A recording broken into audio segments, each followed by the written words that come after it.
Hello मिथिलावासी, आइ हम अहाँ सबके लगमा गांव में होय वाला श्री लक्ष्य चंडी महायज्ञ और अति विष्णु यज्ञ के दर्शन करायब। अपन गांव से हम और सत्यम बाबू निकल गेलौं। ठान कवई के पार करे सकरी गुमती पहुंचलौं।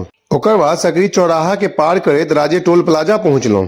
राजे टोल प्लाजा के पार करैत विदेश्वर स्थान पहुंचलौं। विदेश्वर स्थान के पार करैत विद्यापति चौक उजान पहुंचलौं।